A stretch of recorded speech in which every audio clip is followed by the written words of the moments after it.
You are listening to the Adapt Performance podcast, where we aim to make elite level strength and conditioning accessible to everybody. I'm your host, Jordan Webster, and let's get into the episode.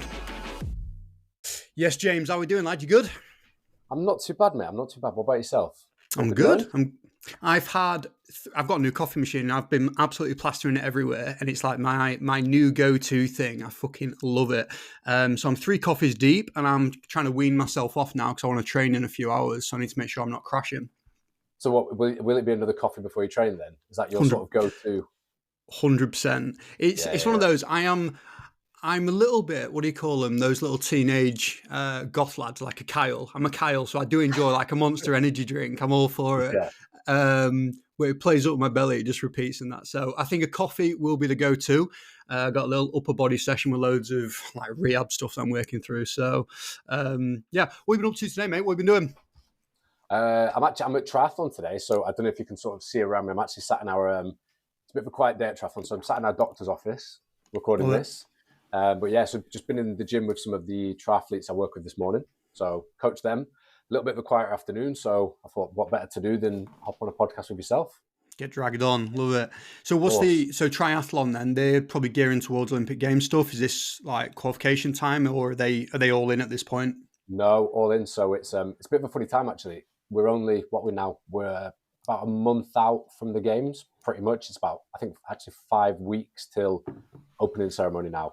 But in the previous Olympic cycle, when I was with Taekwondo, this time was chaos because you're a month to go. All your athletes are prepping for the games. It's really, really busy. But in triathlon, it's different because a lot of the triathletes are based in different locations. There's a few different triathlon centres in the UK. There's one in Leeds, one in Loughborough. I know you know, obviously, Matt Croyle, who does the Loughborough S&C. And one of our athletes who's Leeds-based, who's been selected, she's chosen to do her prep at altitude. So she's away in France at altitude. We've got a few athletes that have then gone as like a support crew with her to help her train.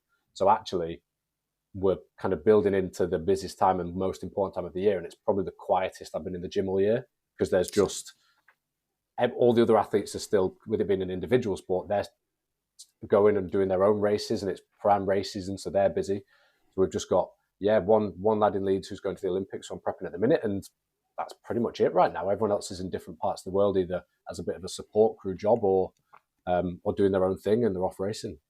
Buzzing. Love it.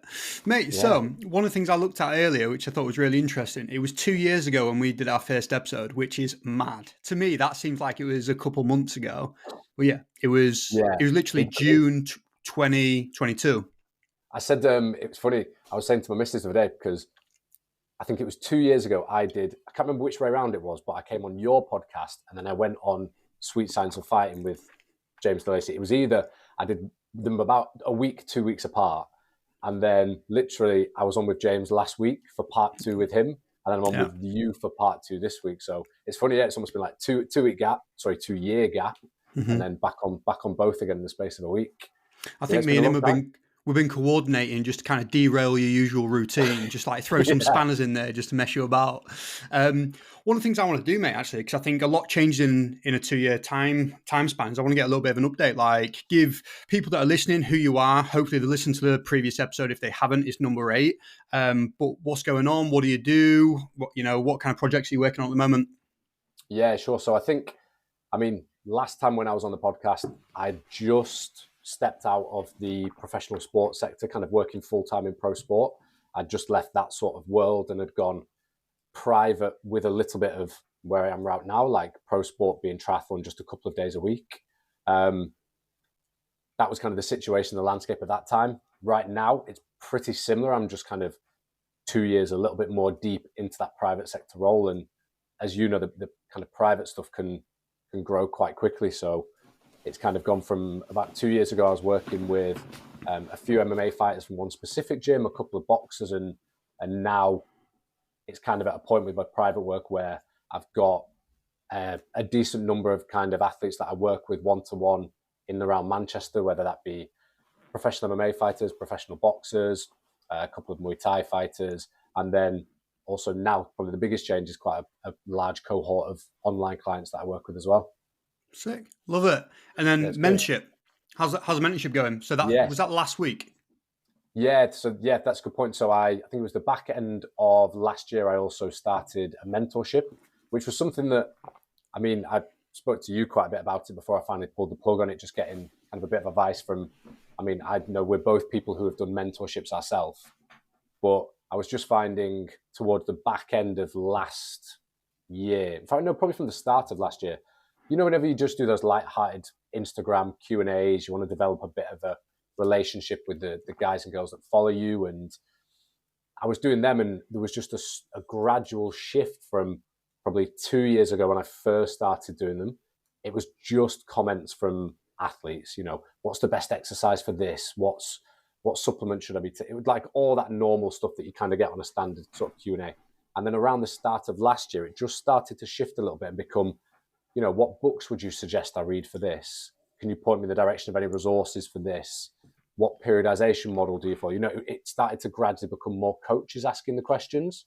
There was probably always a 50-50 split-ish, but those amount of questions just started increasing and increasing. And it kind of got to probably halfway through last year. And I thought, I think there's something in this. I think there's enough interest from coaches coming through at the minute who want to work in combat sports, but they kind of need a bit of help and support to try and do it, because it's growing definitely through the things like the UFCPI and a lot more people now investing more time into combat sport science ultimately. But there was very few resources out there, and you might know yourself, you know, if you look at the literature, everything's very heavily geared towards team sports at the minute. So there's very little for those coaches coming through that want to work in combat sports to help them educate themselves more on how to go about doing that. So I kind of took a little bit of a plunge at the time and thought, you know what, I'm gonna do this mentorship. I'm gonna do a 16-week mentorship. So did that for the first time last year, went really well, and then it's basically a 4-month mentorship that I run, and roughly I aim to kind of do 2 a year. So I've actually just started a couple of weeks ago the intake for cohort number 2 of this year, and it's going really well. I keep it capped to a very small number because, like I said in the intro, I'm still coaching 2 days a week in pro sport. I've still got my private stuff. It's not something that I can have 20 people on because I need to invest in these guys as well. But, you know, just a small cohort, kind of 3 to 5 every time. And yeah, it's going really well. Love it. So from Sheffield, I know Dave Allison. So he's one of my pals here. And he said that he signed up the other day. So yeah, I know he's chuffed for it. Dave's just started. So I think I've got I have a call with the guys every single month. So I think I've got my first call with him in a couple of weeks' time. So yeah, it'd be good to catch up. Love it. Sick. Mate, so in terms of the mentorship then, so what do you cover? Is it kind of sports science stuff? Is it breaking, like, talk me through that a little bit? Yeah, I've sort of set it up in how probably if I could almost go back and rebuild my almost knowledge step by step on what I thought the best approach to kind of combat sport development is, I've tried to set up in a very similar way. So actually the first 4 weeks are very business development led. Reason being that if you look at combat sports in the UK, you've probably got 1 or 2 full-time jobs available to you. That if you're actually looking, if you're a coach similar to me, similar to many others who say, you know what, I love working with fighters. I love this niche. I love this group. Like, I only want to work with them. You've probably got 2 full-time jobs and maybe 1 or 2 part-time jobs available to you in the UK that are employed, really. Mm-hmm. And that's just GB boxing, GB taekwondo, and GB judo. I don't think there might be a couple in Scotland that fall into maybe the Scottish Institute of Sport, but I'm pretty sure they're not full-time in combat sports. There's other sports that fall into it as well. So if you want to work full-time in combat sports, you're limited in terms of what you can do employ, like in an employed role. You have to utilize that private sector work.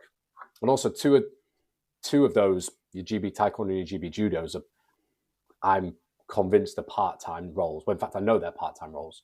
So you're going to have to do stuff on the side if you're in those roles anyway. So at the minute, as it stands, and the way that combat sports are set up, the private sector is what you need to do if you want to work full-time in them, really.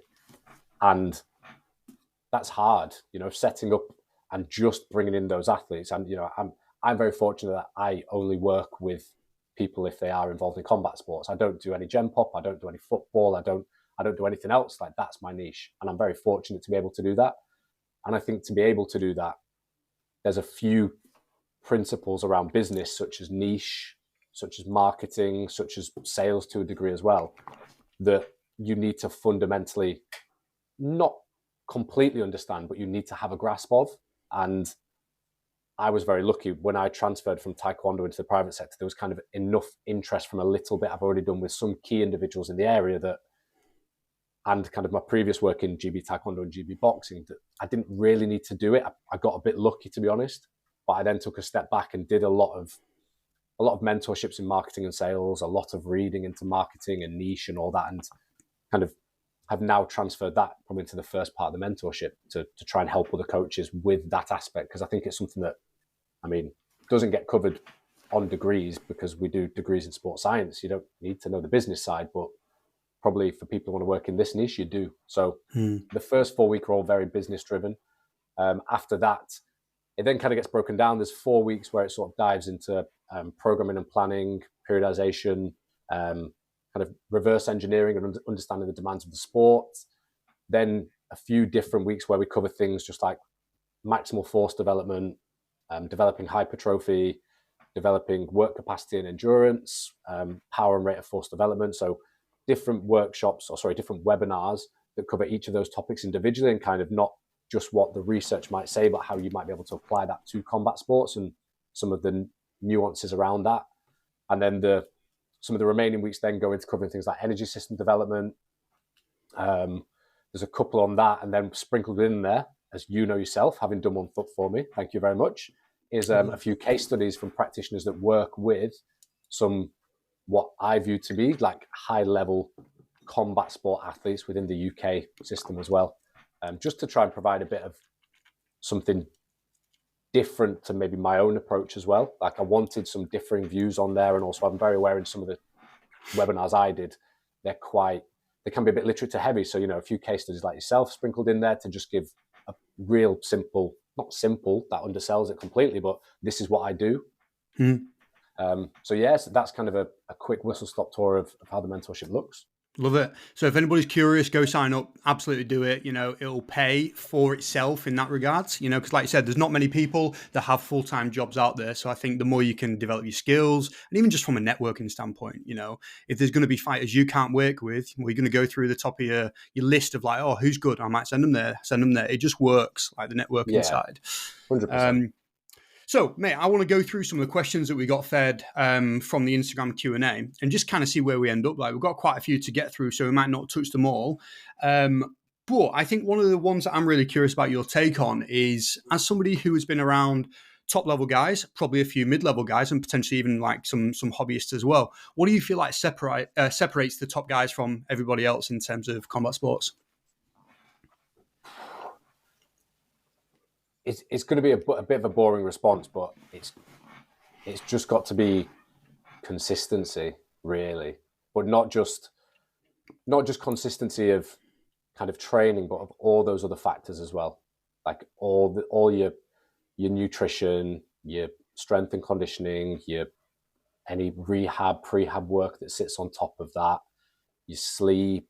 The guys that I work with who I probably look at as being the real high performers, or even actually taking some of the guys who, when I first started with them sort of 2.5 years ago now, who were kind of good level amateur fighters and have now turned pro and are having quite successful pro careers, it just applies to them as well. Like there's some guys I've worked with who are having really successful starts their pro careers now, who are sort of 5-6-0 boxers, 5-6-0 MMA fighters who they've probably barely missed a session in the gym with me in 2.5 years.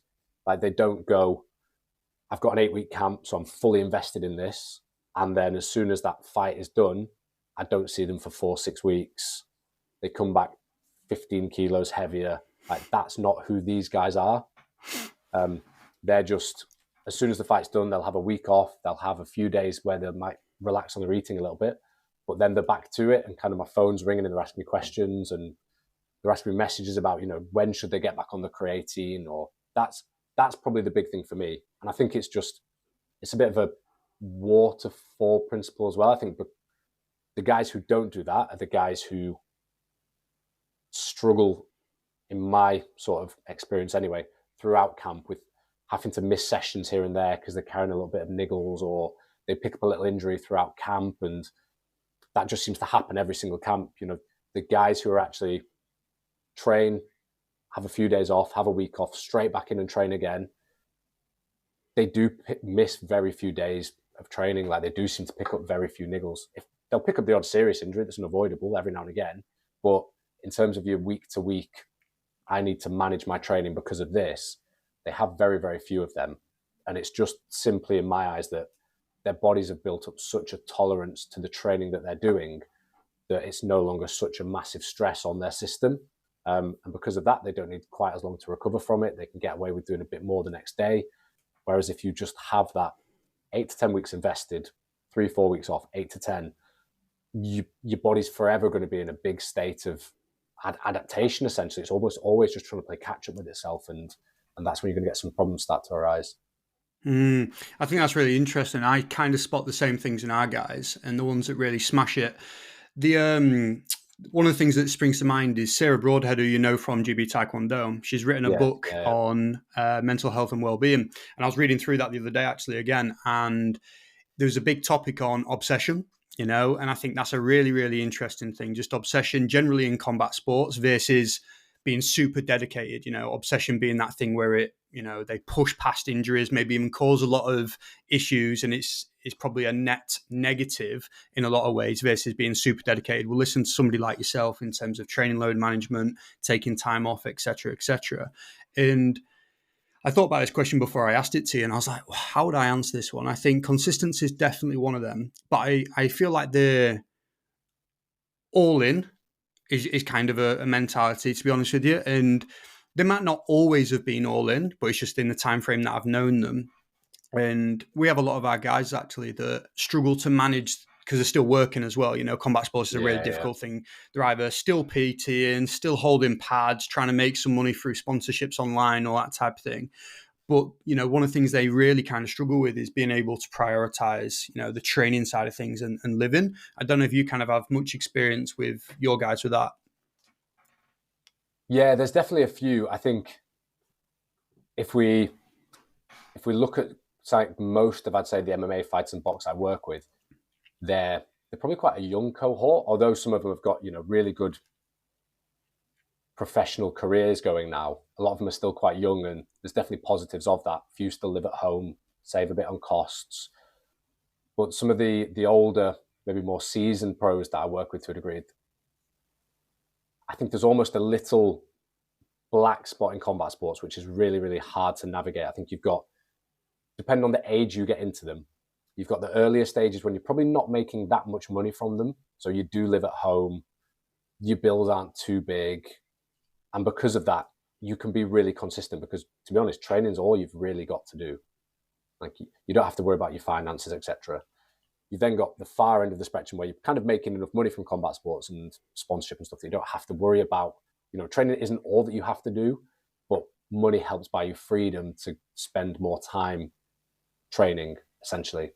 And I think the hardest group, and I've got a couple of athletes that fall into this easily, is that middle ground where they want to be all in and invested in the training, but like you say, they've got bills to pay. A fight's just fallen through, so they thought they were going to make X, and they've just not. Like, I've had that happen to like one of my guys twice, and it really kills me every time because I know full well how much that payday was kind of relying on it, and it's just gone now. And all the money that's been invested into that camp up to a certain point, he's got to find from somewhere. So, yeah, I think that middle ground is really hard because I think they're obsessed by the sport. They want to be really bought into it and invest all their time into it, but they just can't. Like, they do need to work. And like you say, you start PTing, you're still very active. It's not like PTing in my eyes where I can stand there and tell someone to do something. Like, you've got to stand there, and if someone's coming for a wrestle session, you have to wrestle them. If someone's coming for a pad session, you've got to hold pads for them. So, yeah, it's, I think, almost like mid-20s to that mid-20s age in combat sports. If you've not already got yourself to a high position by then, can probably be quite challenging because that's when you don't want to be living at home, but you're probably not making enough money for the sport to give you the lifestyle that not even what you want, that you just need. Yeah. Yeah. And it's interesting you said about the PT thing again, because I can remember having a few guys a couple of years ago, and it was like the same injury that they had from holding pads. So it was very kind of like tough on the elbows, golfer's elbow style of thing. And, it was having that discussion of, right, we need to find a better way of doing this, not telling you how to do your job, but, does it need to be tire pads? Can you get them on the bag? Can you get them on a noodle? Can you do something slightly differently? And it's like navigating those small things that I think really will make the difference long term in a career as well. Yeah, definitely. There's I think even I spoke to one of the guys I work with about this the other day, which is I think even if you can try and just like you might do with training, even if you can just try and get a lot of your PTs into one day, it might be you do a really long Saturday morning into early afternoon, and you actually don't do any throughout the week, but that buys you enough time elsewhere in the week that you can get a little bit of recovery between sessions. Or some of the lads that I work with, or as soon as the session's finished, they're quickly off the mat into the shower to get back onto the mat to coach. Like, I know you've not eaten, you've just done a 2-hour session. So I think there's certainly ways I think that it can try to be managed, but it's always going to be a really big challenge, particularly in a sport that, if you're a good up and coming athlete in triathlon, in cycling, in swimming, in running, you get to a point where hopefully you get some funding to help support you. I think combat sports, or some anyway, obviously in boxing you do, in taekwondo you do to a degree, but if we talk about MMA, or if you've gone down the route of professional boxing as opposed to amateur, it's hard for the guys. It's very tough for them. Yeah, no, it makes a lot of sense. So second one, more of an S&C question for you then. Isometrics for fighters. Why do you use them? How do you use them? Would you recommend using them? So if we go sort of, how do I use them? First off, there's two types of different isometrics that I'll utilize. And there's really kind of two types of the most common isometrics used. You've got your yielding isometrics and then your overcoming isometrics. Really easy examples, just for the listeners, if you imagine you're in a squat position, bar on your back, the bar's not going to move and you're pushing into that as hard as you possibly can. That's going to be an overcoming isometric. If you get a loaded bar on your back where the weight's actually pushing you down and you're kind of in a semi-squat position, you're trying to stop that weight from then compressing you. So you're almost not pushing into it, you're trying to resist it compressing you. That's then a yielding isometric. Ultimately, I use both within my programming. I'll probably use the overcoming isometrics much more frequently with the guys that I work with, unless they're carrying an injury or unless they're injured. So with the overcoming isometrics, it's something that I probably tend to bring in 14 days out from a fight. Reason being is, let's say if I've just been through a big camp with someone where the emphasis was on trying to develop their lower body strength. I'm trying to develop their lower body strength because I want the improvements and the adaptations we're going to get from that to help support some improvements in kind of power or rate of force development. That's probably a big long-term goal for them. Now, that's something that I probably want to carry over into their next camp. If we're 2 weeks out from a fight, though, it's probably something that I don't want to be doing lots of heavy strength training because I don't want to fatigue them an awful lot. The focus right now is them freshening up for the fight. They've got probably one last spar to do. They've got a lot of weight to cut, and they probably haven't got the actual fueling and the actual capability within their system to recover from maybe some heavy conventional back squats, for example. So I might bring in some overcoming isometrics 14 days out because the stimulus that they're going to get pushing into a heavy bar is going to be very, very similar in some respects to that heavy back squat. Now, what that does, it allows me 2 weeks of still building strength, although it is in a very, very specific range. Like, is it going to correlate to a back squat? No, but is it probably going to correlate to a punch, for example, or helping them, be able to express force into the floor for a kick? Yes, it will. But the other thing is it's going to give me very, very little fatigue. So about 14 days out, I'll transfer into those isometrics. It also means that if that fighter then has a week, 2 weeks off after the fight and comes back in the gym, it hasn't been 4 weeks since we did any maximal strength work. It's actually just been 2. So when we do go back into the heavier loading, they've probably gone through a smaller period of detraining. So there's kind of two rationales for me. One, it helps keep that athlete at a point where they can tap into some of their big, powerful muscle fibers, those big, powerful motor units that they might have. But also, when we come out the back of that camp and want to go again, I'm probably going to be able to get more from the next camp because I utilize those overcoming isometrics close to the fight, essentially.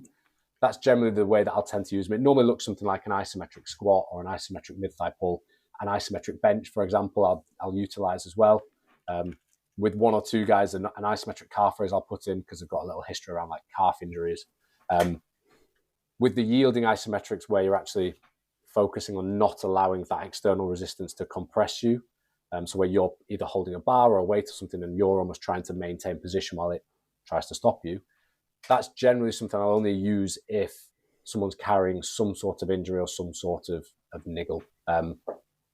They're really useful as they can provide a little bit of a analgesic effect. So sometimes if someone comes into the gym and maybe they've got a little bit of knee pain or a little bit of quad pain or a little bit of calf pain, then I'll start off at the beginning of the session with those yielding isos. So I'm going to hold a position for 45 seconds, 60 seconds that's specific to the area that I want to load, just with the idea that it's going to, in the very, very short term at least, reduce pain, which probably means that then we can get on with loading them normally in the gym and also probably loading that area more conventionally as well, which then in the long run is probably going to help reduce the pain or whatever the injury was in that area.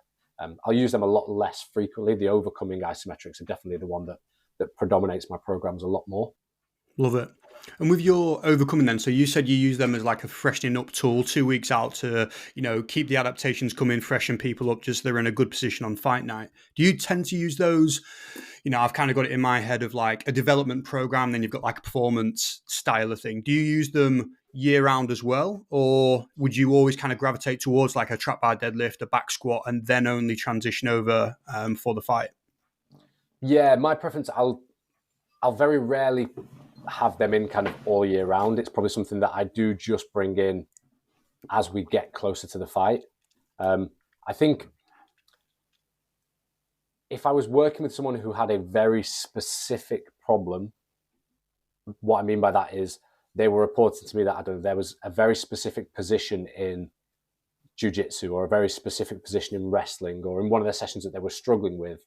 And, the feedback from them and their coach was, I'm just not strong enough in this position, then I probably would look to try and create some form of overcoming isometric around a similar-ish position or utilizing, the same muscles at similar joint angles, but with something in the gym to try and help them solve that, because I always come back to strength is specific.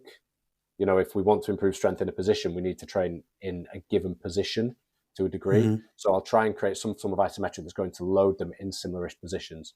But generally speaking, I've only probably in the past 2.5 years encountered that once. I think that's few and far between. I think a lot of people feel they're weak in certain positions, but actually it's maybe a more general thing, or actually they're just not technically good enough in that skill. So overall, it's going to be much more in that like little performance phase as we go into the fight, as we go into the competition. That's where those overcoming isos are going to get used. The rest of the year, my bias is much more towards some kind of heavy compound lifting. Yeah, and I think that's a really good point there, because there'll definitely be positions that people feel shit in. I don't know, if there's a grappling exchange, underhooks, whatever that thing is, I'm sure we've all felt like, oh, I just felt weak. I felt like they were just dominating me. But equally, we've probably all had those situations where coach will give you a tip of like, okay, you just need to turn your body weight a little bit, and all of a sudden you can lift that guy. And it's like, I think we all feel like our sport is super specific in a sense, and it is. It's different to other sports, but however, generally just getting strong and just getting, I'll say it, I don't even know if I'm allowed to say this, man strong, is like a genuine thing of just get really strong, and I'm sure it'll probably carry over in a lot of regards for people.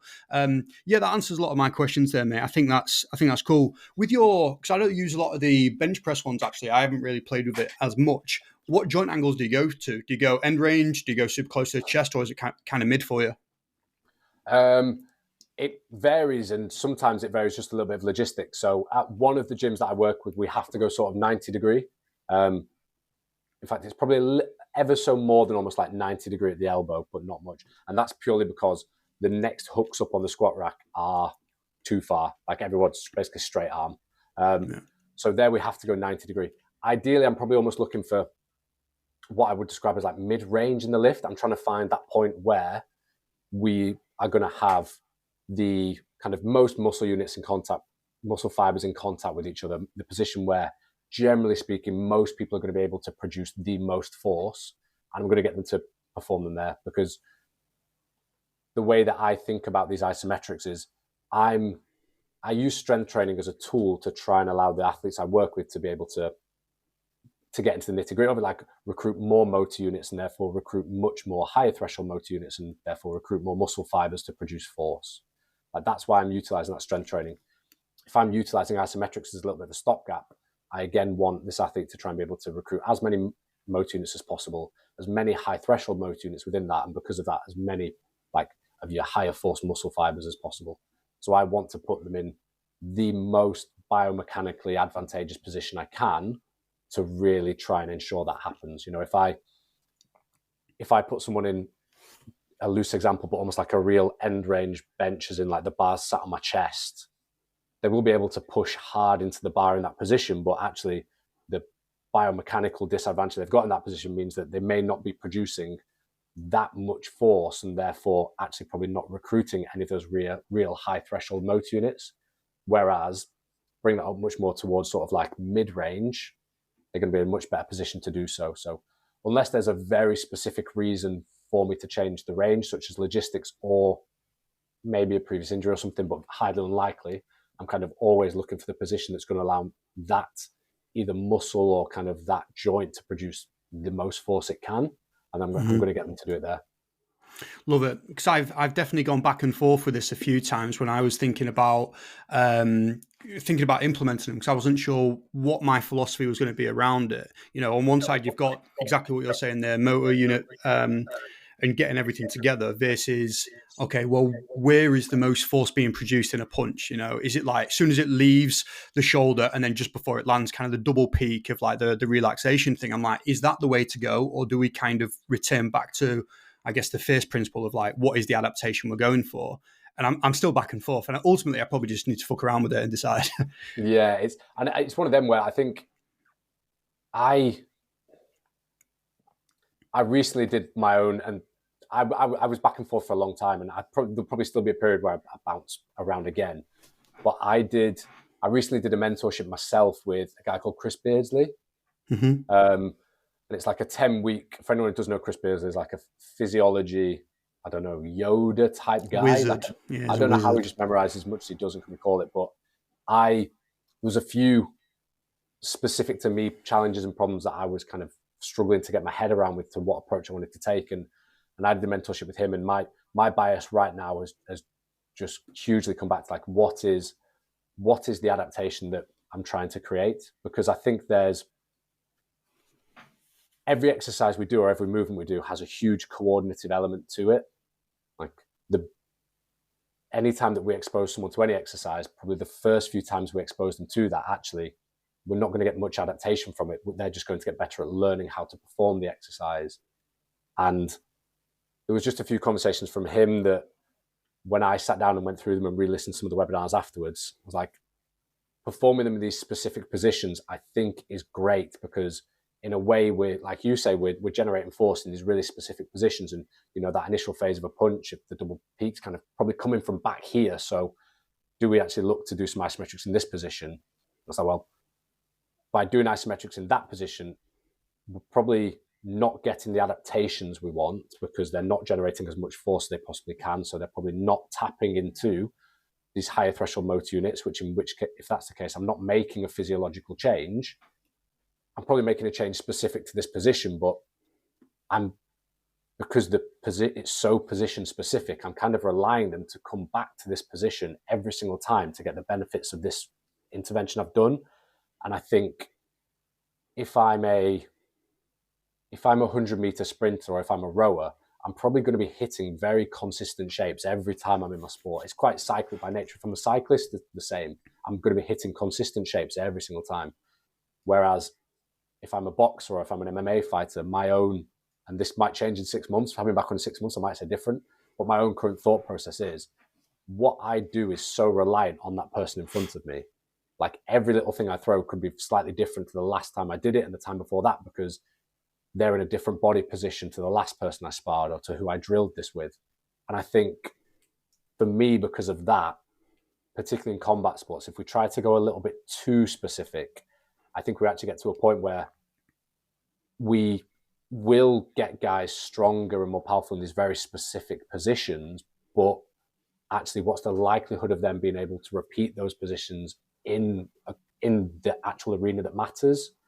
I don't know. Whereas if I can get them better at tapping into these higher threshold motor units, if I can help increase tendon stiffness through just more generic lifts or isos, then hopefully that, just through the general nature of it, is going to have some carryover to more than just these specific positions, if that makes sense. 100%. Yeah, and I think combat sports is one of those really dirty water ones where we obviously need a lot of physicality, but skill is the thing. It's huge as well, yeah.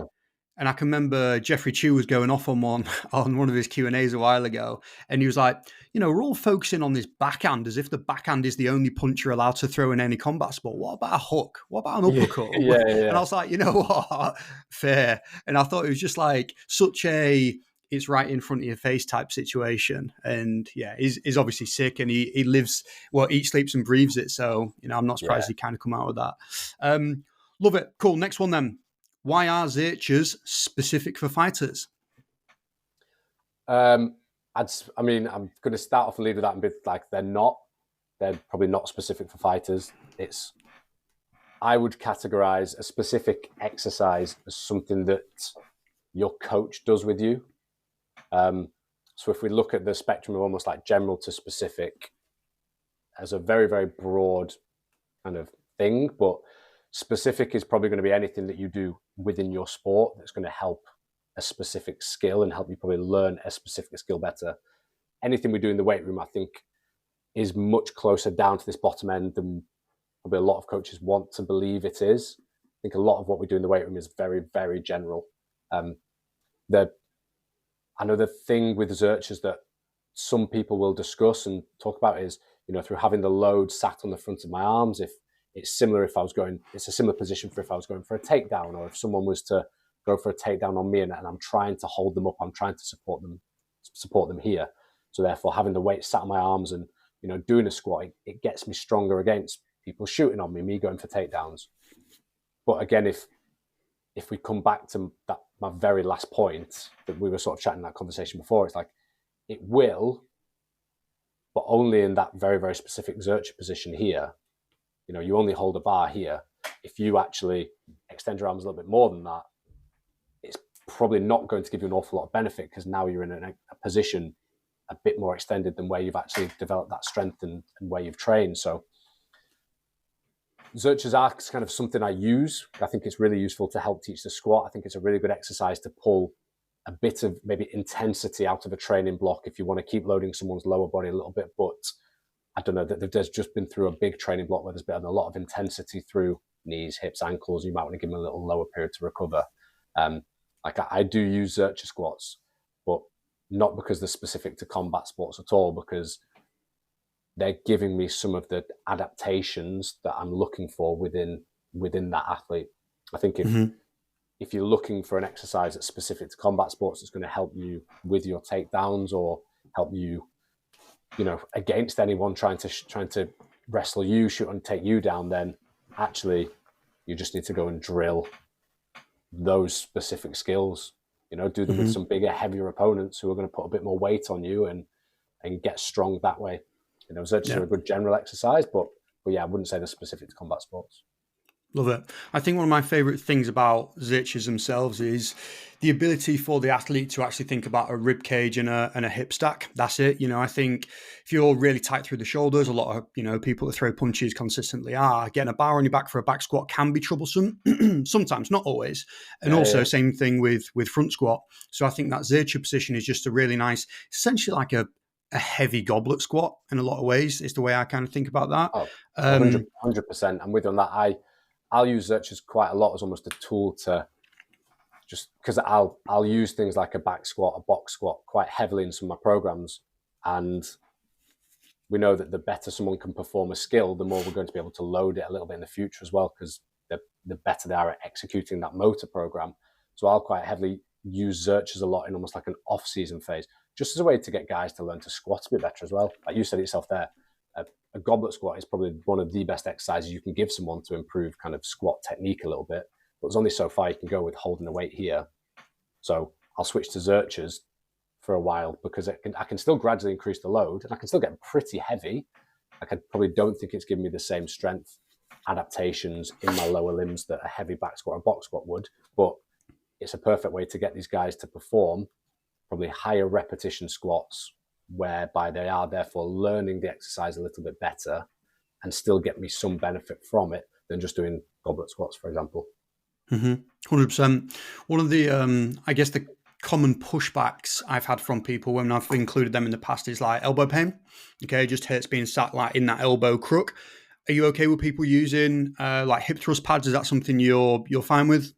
Yeah, I've got no issue with that.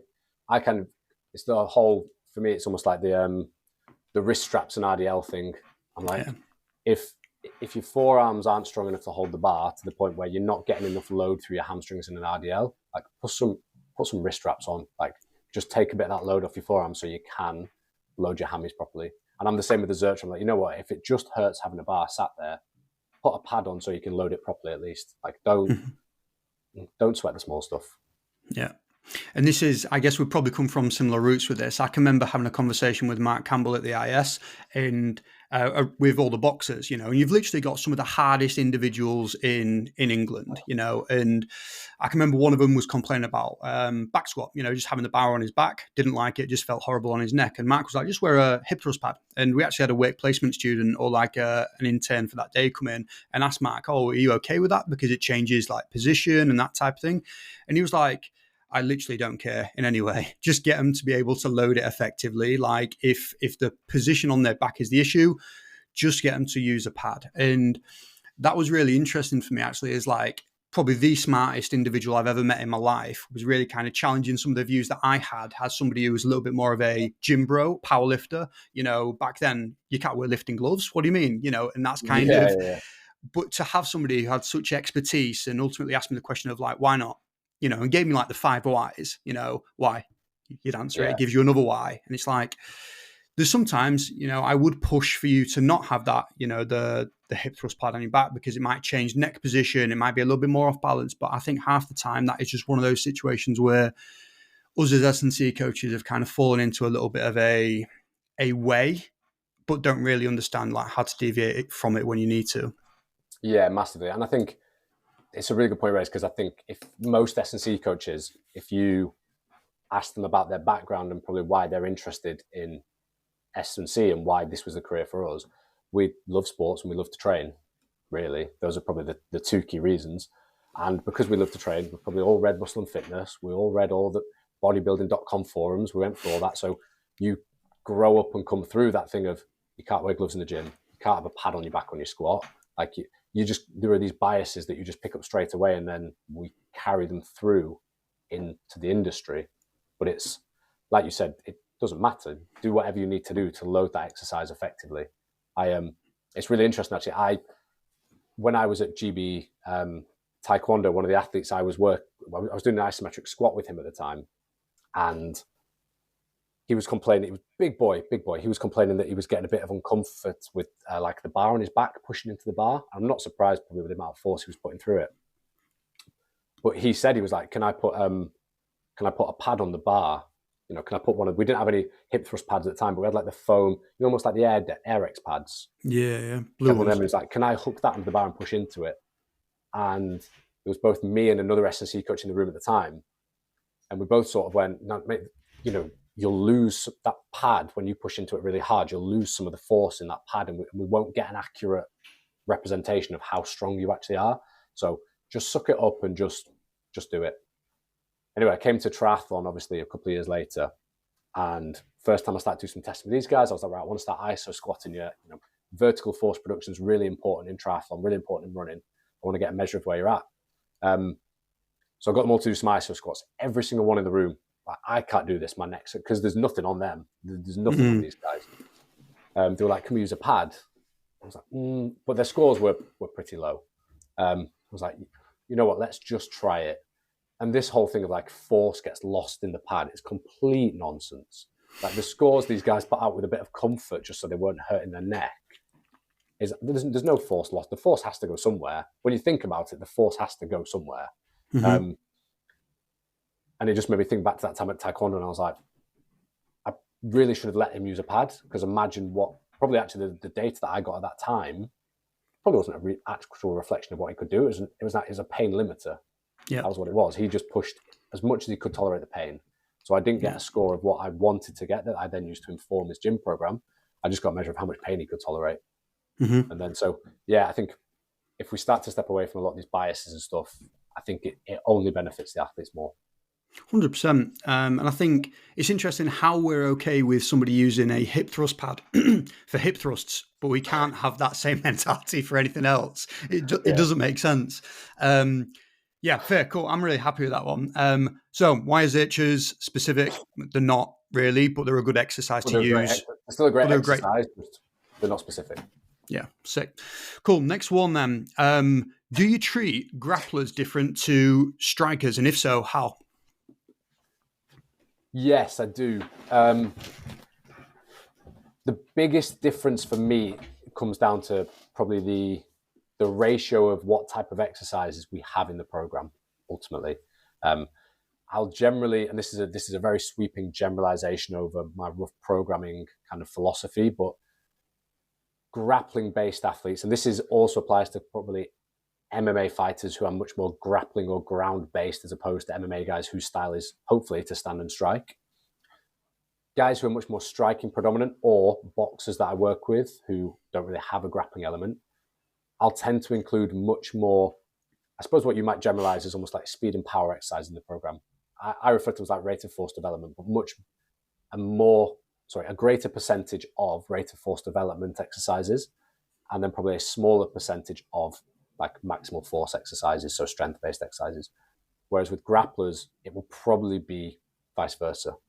They'll probably have a much smaller percentage of rate of force development exercises and a much larger percentage of strength-based exercises.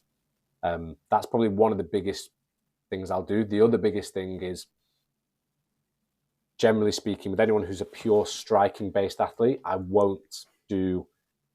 very rarely do any, it's probably a bit step too far, but very, very rarely do any kind of loaded jumps.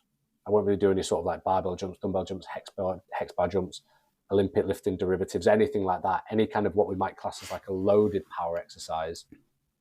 I generally won't do that. I'll just do either maximal strength-based work or real almost like high-end power or rate of force development. Whereas again, with grappling-based athletes, I am probably likely to include a small amount of, let's call them loaded power exercises within their program. So talk to me about that then, because I know that's probably one of your more controversial views. At least I feel like that's the way kind of people are moving towards. But the force velocity curve, where you want to kind of pinch both ends and drag it up, how come you avoid the middle ground when it comes to kind of strikers then? It purely just comes back to my current philosophy of I want to be adaptation driven. I am not convinced that the loaded power-based exercises or surfing the curve, as we might call it, actually drives any more meaningful adaptation, or you get any more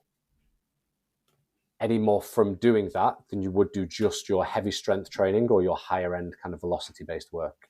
Like ultimately, if you want to improve speed, if that's kind of your goal, if real high-end kind of speed and power is your goal, you need to show your body a faster motor program and a faster way of recruiting your fast twitch, high threshold motor units than you currently already have. Like, that's kind of going to be pretty much the be all and end all if we want to try and improve speed. Now, as soon as we start to add dumbbells and other implements onto you, it's going to begin to slow down your speed of movement. So actually, if we take a counter movement jump, for example, we're kind of getting rapid hip and knee extension, and also like kind of plantar flexion as well, but we're kind of getting rapid hip and knee extension. So if we're looking to try and improve someone's kind of speed or power through that hip and knee, a counter movement jump is a really useful tool to do that, because so long as that person's constantly jumping with maximal intent, the speed and the intent of which they can actually perform that jump is kind of going to be self-progressing. They're just going to get better and better and faster and faster and faster. And because they're showing their body a faster way to perform that motor program, they're going to get that adaptation from that. Whereas if I get you to hold a 40 kilo bar on your back, if I get you to hold a heavy pair of dumbbells in your hand, I'm no longer showing your body a faster motor program than probably what it can already do. Now, it's not to say that those dumbbell jumps don't have benefit, or picking exercises that surf the curve don't give you any adaptation at all. That's not kind of my argument with it. They will give you, again, so long as they're done with levels of high intent, they will give you improvements in things like motor unit recruitment. But in terms of improving your actual speed and velocity of movement, they're not going to do that because we've slowed you down. Mm-hmm.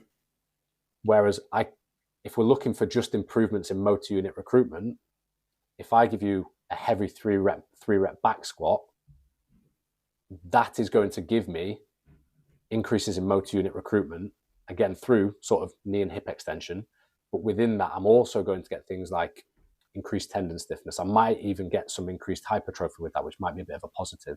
So for certain sports, when I look at those loaded jumps, and again, come back to my philosophy of being very adaptation driven. Yes, they're of benefit. They will do stuff for me, but they won't do those things as well as kind of going to either end of the spectrum. Mm-hmm. But for a grappling based athlete, for example, the reason that I will include them, other things are,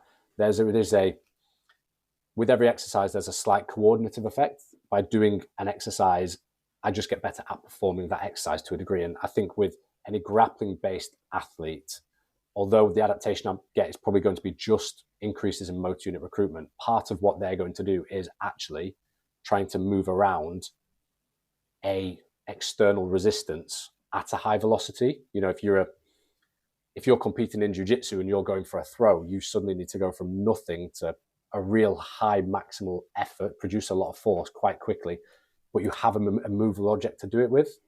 So I think, again, I'll only use them in very, very small doses still with grappling athletes, the idea of like loaded jumps or kind of Olympic lifting derivatives.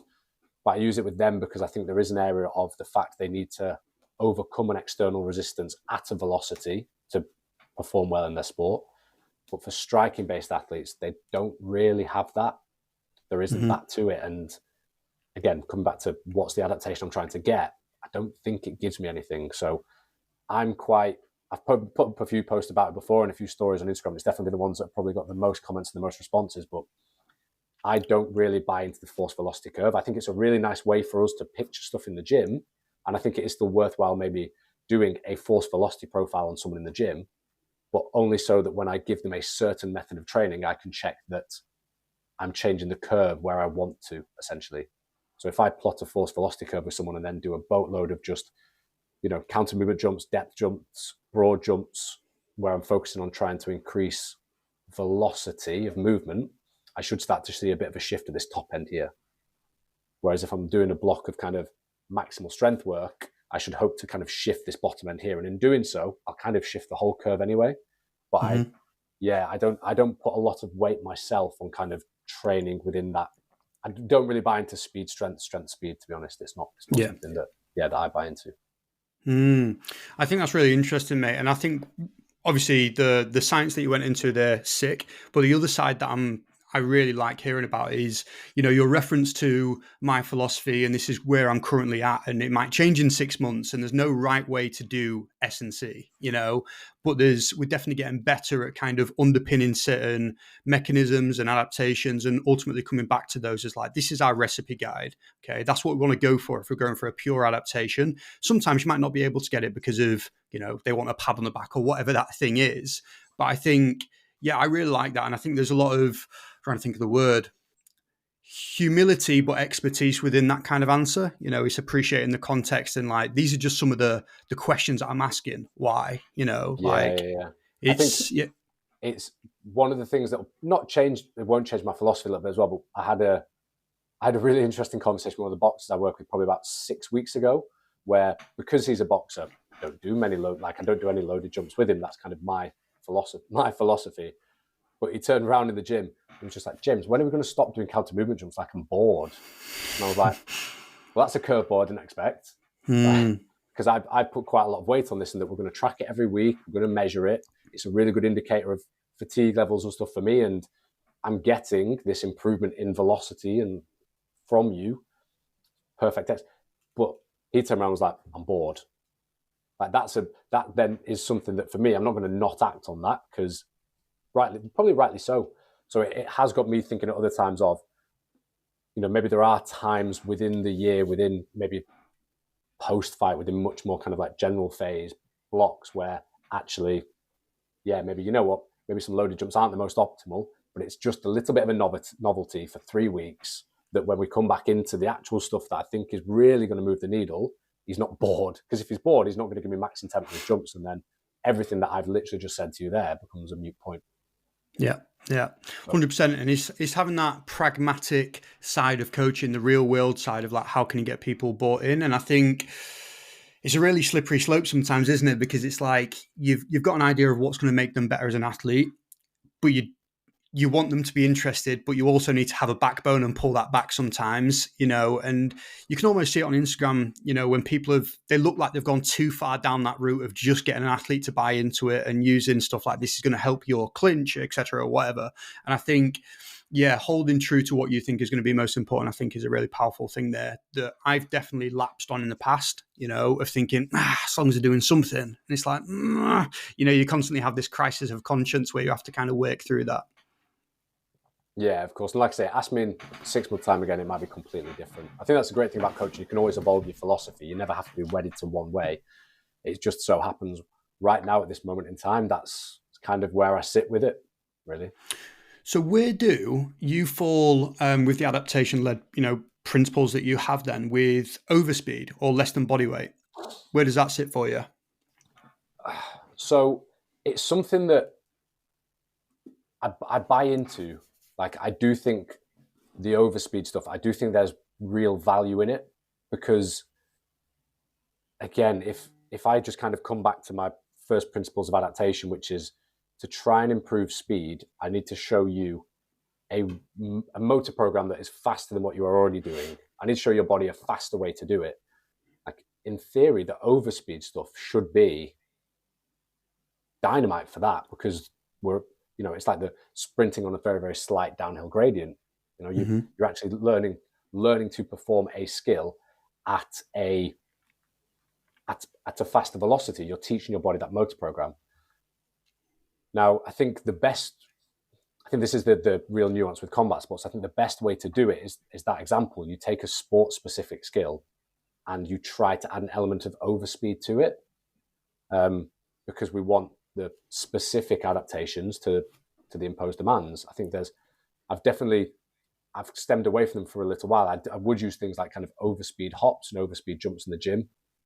I still will at some points with athletes that I think have kind of warranted enough of the other stuff to utilize that. I think the real value, if it could be done, is in performing overspeed technical work, essentially. However, the logistics of actually doing that, I don't know quite how we do it. I don't like the idea of trying to attach a band to someone when they're throwing some jabs or a rear cross, and because we all know what it's like if you miss a pad, you snap that elbow, like, for the next 3 weeks, that elbow's in bits. So I don't know. I do buy into almost the idea of overspeed, and I think there's really something there. It's just the actual application of it is where I stumble a little bit and struggle with how to actually apply that. Yeah, and the reason I asked that is because I'm unsure, to be honest with you. Like, I'm torn. I've seen people trying, the punches where the band is dragging them forwards, but I don't know I think on paper it looks good, but I don't know if it actually is doing what we want it to do. And I think particularly it becomes a little bit of a nightmare when there's the coordinative elements of ankle, knee, hip, rotation, arm, and it's like, okay, well, what actually got the adaptation there? Did the central nervous system get enough there where it actually changed, or I don't know. Yeah. And I asked Dan Howells, I'm currently doing a mentorship with him at the moment, and I asked him this question around, well, we do medicine ball work and we go throws and we might use a 2 kilo, a 3, a 5. I was like, well, one of my athletes said, there's no med ball. Can I just use a football that I've got in my bag? I'm like, yeah, try it, see what it works. Like, that's speed. If you're going for a proper hip toss or whatever, you're going to have to make sure you catch it fast. That's going to be the biggest downside. But it's like, well, why is it weighted? Why is it not the opposite? So it was really interesting. I love coaching for that side of things. It's like they're asking questions that I've never even thought about. And I'm like, okay, fair. And we'll roll with that. Yeah. No, it's that. Oh, sorry. I was just going to build on what you said there. That's one of the things that always plagues my mind. I mean, I have an array of med balls at the gym that I'll use, going anywhere from sort of 6 kilo to there's even like a 1 kilo slam ball in one of the gyms, and you watch the guys throw it, and they're super fast with it. Like a 1 kilo, you can send that at ridiculous speeds. Because it's a slam ball, it doesn't bounce back as well, so they really do send it. But equally, I'll watch them kind of sometimes go on a bag and hit a bag.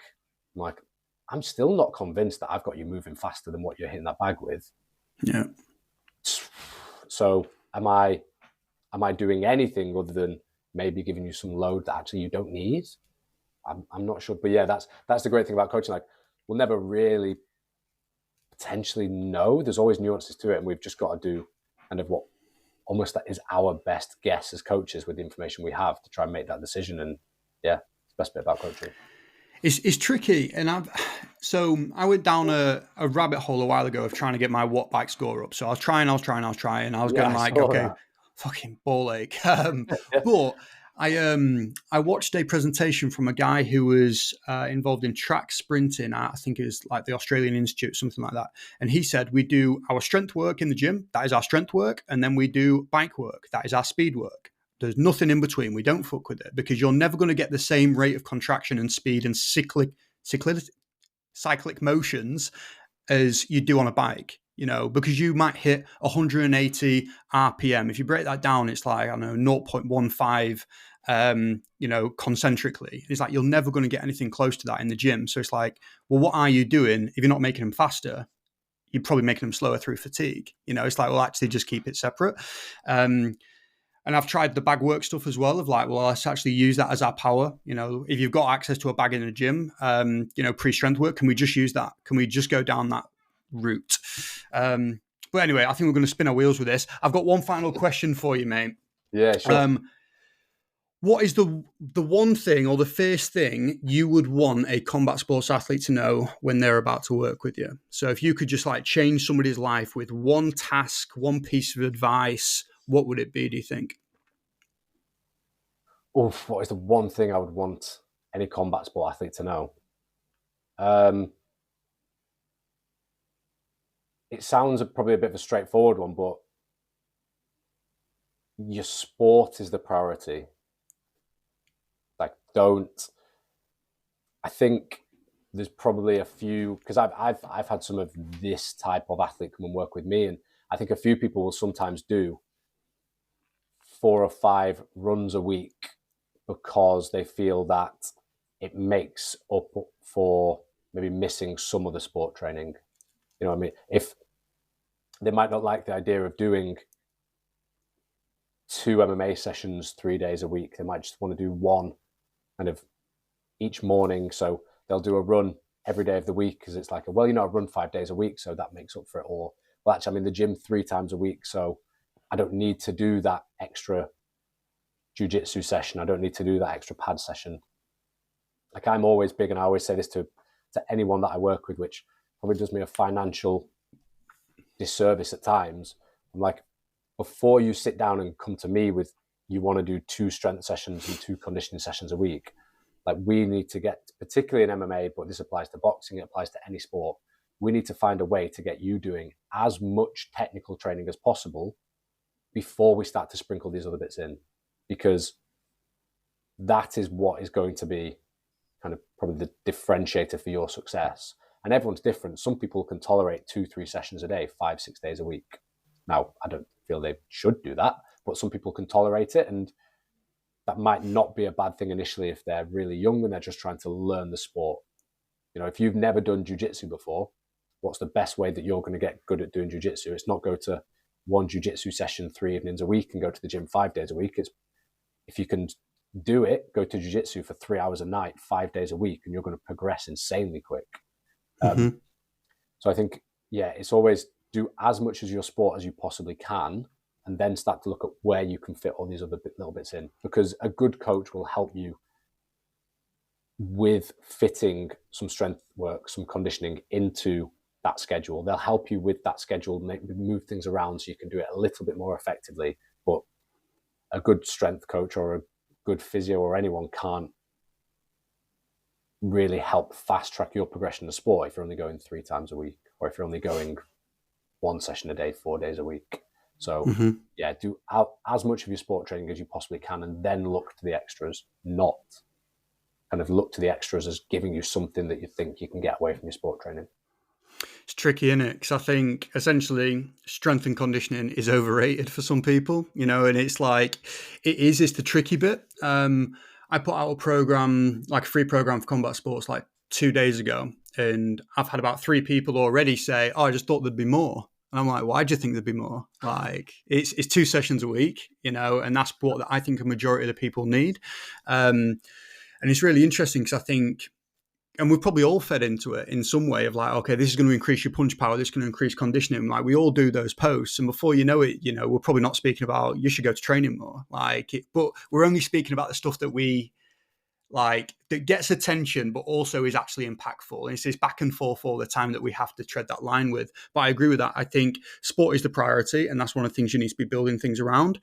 I want to add to that a little bit. I think of write shit down, have some form of plan, because if it's not written down, it's just a wish and it won't happen. As soon as you get tired, as soon as you get sore, or as soon as, you know, somebody says there's an open mat tonight, do you want to come and spar? You're more likely to go and do it. But if you have things there that are written and you know what's happening, you can just see glaring weaknesses, you can see gaps, you can start to get a really good understanding of what your week actually looks like, because I guarantee it doesn't look like how it feels sometimes. Yeah. And I think just adding on to that with your thing of like write stuff down and have a plan as well. Like, have a plan with what the focus of your training is at the minute, because we all know sort of like the guys and the girls that are like, right, well, you know, I want to get stronger, I want to get a bit more powerful, I want to get fitter, I want to improve my jiu-jitsu, like my striking needs to come up a little bit.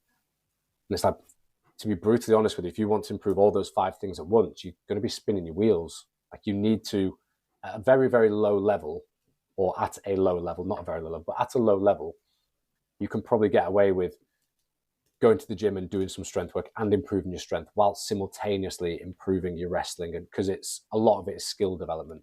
But there will get to a point where you actually need to, particularly for anyone who's competitively fighting and wanting to fight at a high level, actually before every camp, you need to sit down and go, what's the priority of this camp? Like, what are the 1 or 2 big things that I feel I really need to work on going in to fight this next guy or this next girl? Because very easily you can just find that you're spinning all these plates. You go into 2 wrestling sessions, you go into 3 striking sessions, you've got 2 jiu-jitsu, you're doing 2 strength, 2 conditioning because you feel you should. But actually, like, what is the thing you need to do to try and beat this person or to better improve yourself? Because that should be the thing that gets, when you talk about a plan, that should be the thing that gets put in your plan before anything else. And then everything else works around that, because you've only got so much energy in the day. You've only got so much energy you can expend on improving a given thing. If you try and spend all that on everything, you're probably going to improve nothing. I always, sometimes if I have this conversation with athletes and they're kind of not quite getting it, I'm like, okay, right, just do the rub your stomach, pat your head, hop up and down. And I'm like, you're still doing all those 3 things, but now you're doing them more shockingly. Like, just stand there and rub your stomach. That looks great. You know, it's as simple as that. You need to kind of prioritize what you want to get out of that plan, out of training. Love it. Love it. That's a solid point to finish on. So what I'm going to do, mate, I'll put all your details in the show notes below. If you are a coach, go and hit up James for his next mentorship. If you are an athlete, go hit up James for coaching in general. And then if you like the episode, share it with somebody who may benefit from it. Give it a little like, anything like that. Some feedback towards me and James would be really cool. Because then we can just do more stuff like this. But yeah, thank you very much, James. That was absolutely sick. Cheers, Jordan. Appreciate it. I'll see you in 2 years. Yeah. Okay, that is the end of today's episode, guys. Hopefully you enjoyed that. If you did, please do let us know and then share it with somebody who may find this episode interesting. Okay, see you next time. Cheers.